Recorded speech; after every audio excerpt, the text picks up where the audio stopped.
This is an ultimate global podcast. Hello, and welcome to our Daily Dose podcast, covering all about day-to-day global affairs. You're listening to Saurabh Kora and George Mavros from Sydney.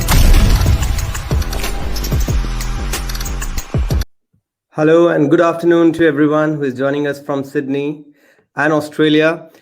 And what a pleasant week this is for all of us after listening to what was announced yesterday. A lot of new freedoms coming for people who are going to be vaccinated or who are already vaccinated. And NSW government in Australia have announced some new rules once the state reaches 80% vaccination rate on October 11th. In fact, 70% on October 11th and 80% later on in the month.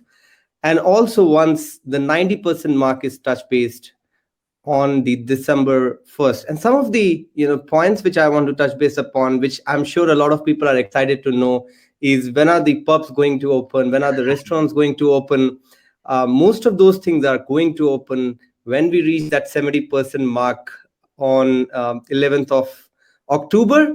But if you want to stand in a pub, probably it's not the right time. You'll have to wait till later on in the month. And similarly for hairdressers, I was talking to Joshua a few days back that I really want that to open as soon as possible.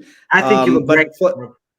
But for that, you'll have to again wait. If you want as many customers as you want in your hairdresser or hair salon, you need to wait for 80% to reach. But for 70% mark, you can still have 5 customers per time slot in a hair salon. So great news coming, Joshua. What's your take on this? It's the much needed transparency that I think we've just been absolutely craving. I would suggest, I don't want to have a pessimistic lens on this, but this should have come 3 or 4 weeks ago, I think. So to have this finally, better late than never, I suppose. It's good to know that exactly, what will happen and when people can begin to plan. I mean, the concept of planning an event is so stigmatized. People are so afraid. Tonight, I'm sitting down with my wife, and we're going to be looking at the regulations and saying, okay, so we can have our 5 friends from this come at this point, and we can have our housewarming at this point, and we can have a picnic, a 20-person picnic on this day, and so we can that's I think a very sorely missed component of life, the capacity to plan social events, to see loved ones and friends and whatnot. So yeah, I think it's great. Absolutely. But I don't think we are still clear about the fact that what happens to the people who are the close contacts of COVID-19 cases, So what will happen to fully vaccinated close contacts of COVID-19 cases if and when the restrictions ease, isn't it? Yeah, look, it's obviously the picture is not perfectly clear around that. What I'm excited about was today's announcements that we will be receiving from November 1st. At home, do it yourself COVID rapid antigen tests. That I think will serve quite help. It's a piece to that question you've just raised, Sarah, that I think we'll have with people being able to test themselves in 15 minutes. That really does add something. We've seen it. We've seen that this intervention, public health intervention, being utilized across Europe and the States, and it does definitely give us another, a weapon, so to speak, in the fight against the pandemic. Yeah. Yep. And I think what people might also be looking at this figure of participating in events, that up to 200 people now can be in the events, 500 people in ticketed events. Now, what it does is it also increases opportunities and opens up more jobs in the hospitality sector, in the event sector. Yep. But it again raises the probability that the cases might rise back again, as Scott Merson has already pointed out. But again, I think we need to be ready for that as well, isn't it? Absolutely. We should not be thinking that COVID will disappear on October 11th. It most certainly will not. In fact, we'll probably see a resurgence. That's to be expected. And that's why we've seen the dialogue and the narrative change from us closely monitoring the number of cases to the number of vaccinated people. Because as we all know by now, it's been drilled into our minds, or at least hopefully it has been for all of us, that unfortunately COVID, especially the Delta strain, a COVID zero situation is simply not possible for many years to come. And it will become just like the flu, in the same way that no one in Sydney, there's never been a time when 0 people didn't have the flu in a particular region. So yes, we should expect that things will get worse and it's going to be difficult and people will die. But we've done all we can. There's vaccination, that's it. That's all. There's nothing more. There's nothing else coming, so to speak. So we can travel forth, I think, knowing that we have done the absolute best we can in keeping ourselves at home for so many months, and now it's just time to it is officially the time to begin to work back to a sense of normality. Do you agree with that, Sarah? Yep. And what a great litmus test is going to be for Australia, because this has been the worst case situation for Sydney and Australia since the time the pandemic began, because Australia and Sydney were never prepared for that to come, that there will be one day where you will see a sudden jump in cases, and then you will have to enter into a 3 to 4 month lockdown. So it's a good litmus test now coming ahead for Sydney once they open up the lockdown, and what happens after that. Because the education minister has also opened up the plan for international students. We all know that a lot of international students might also be listening to us, that people or students who are studying from their home countries at the moment might be able to travel to Australia by end of the year, or most probably by beginning of the next year. What a great news for them as well. Absolutely. No, it's good. I mean, of course, from international students, schools here in the state on October 25th, reopening. It's so lovely to hear of some, more concrete, definitive timelines around absolutely staple parts of our functioning society that we had pre-COVID. It's fantastic. And also, I think in this week, we also got this news that vaccine hesitancy is reaching at its lowest levels since the time the pandemic began in Australia. 90% of the people now feel that they should get vaccinated. There are only 10% of the people who are still a bit hesitant about that vaccination. But I'm quite sure that in the coming days, once they see the benefits of these, of getting vaccinated, and once they see that, I'm sure that the 10% will also change. And kudos to some of the councils in Sydney. I would like to really congratulate those councils, including the Blacktown Council and a lot of other councils who have reached a record vaccination rate.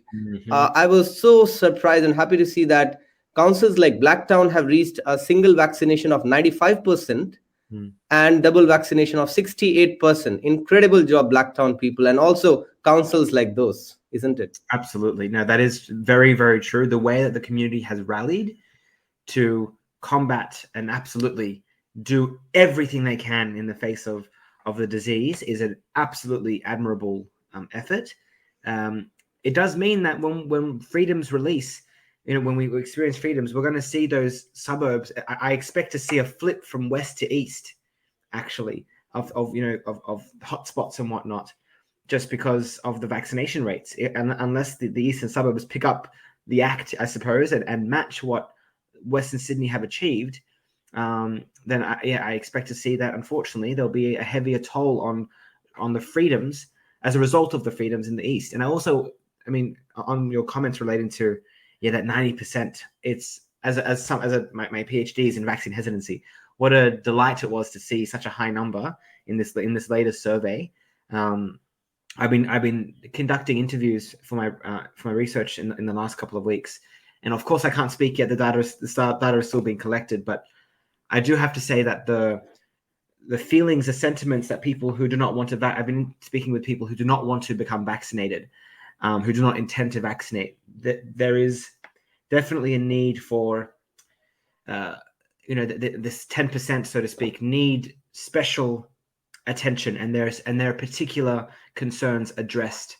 So it will take really tailored and unique public health interventions communicated in a very particular way to really minimize that 10% to 5% and even smaller, hopefully, in the coming weeks and months.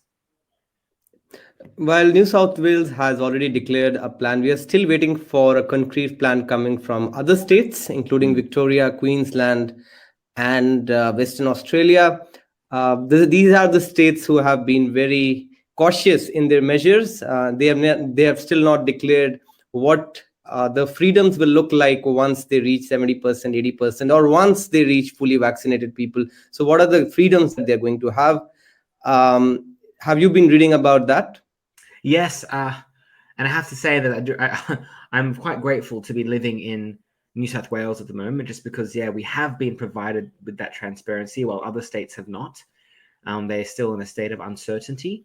There is not good communication between the state leaders and its population. I mean, the terrible fact that today Victoria, after so many months, now have higher cases than New South Wales. I mean, Victoria in particular has had a very unfortunate run with COVID. I mean, they are the most lockdown region in the entire world.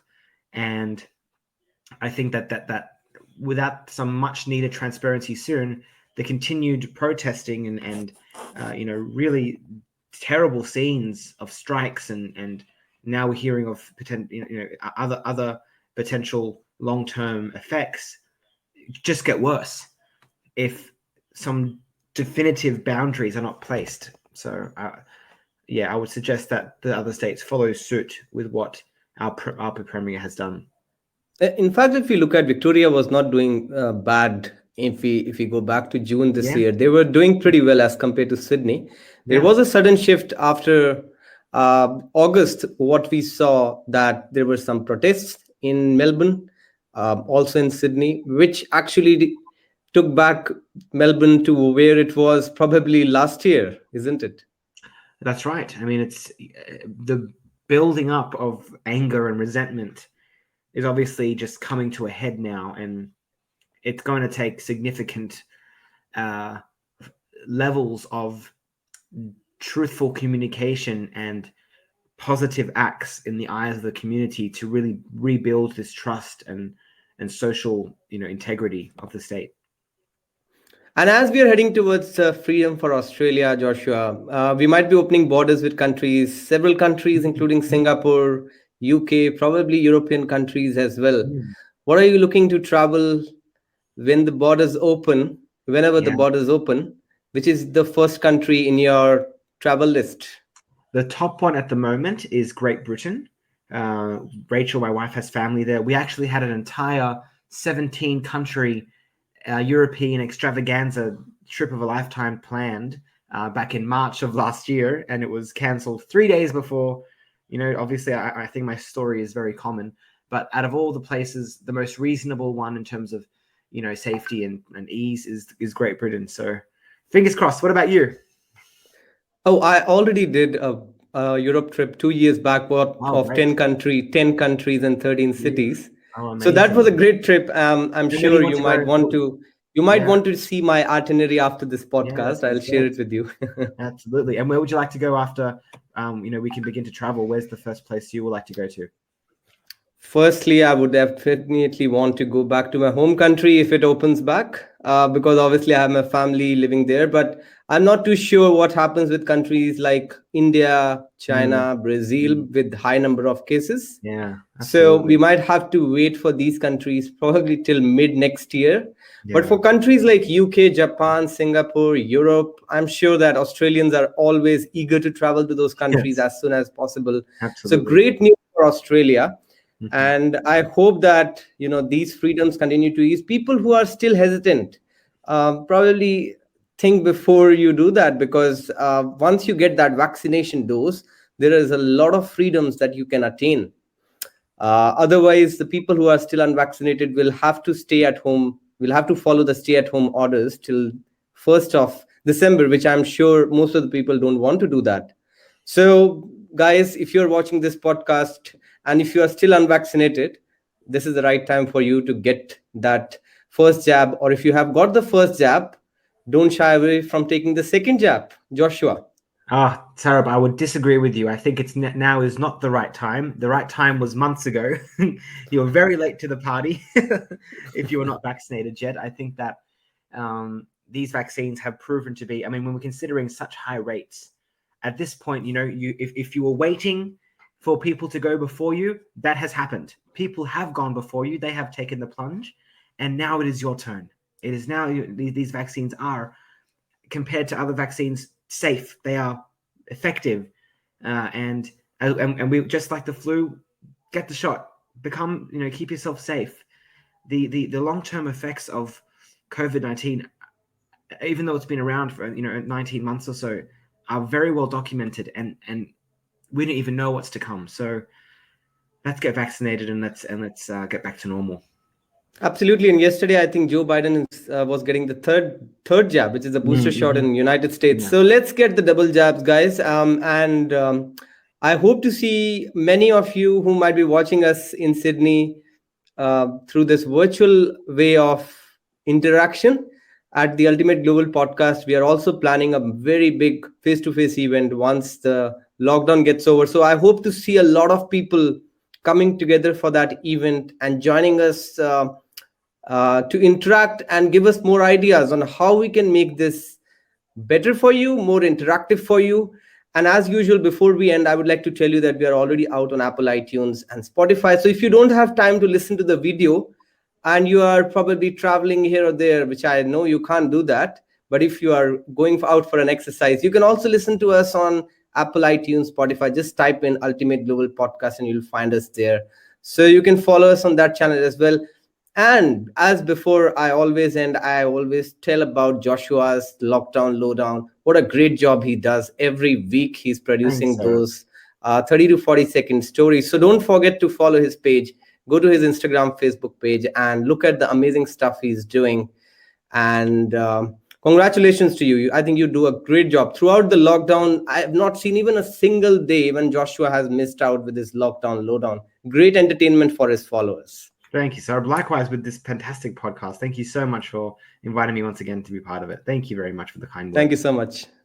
Lovely. Bye.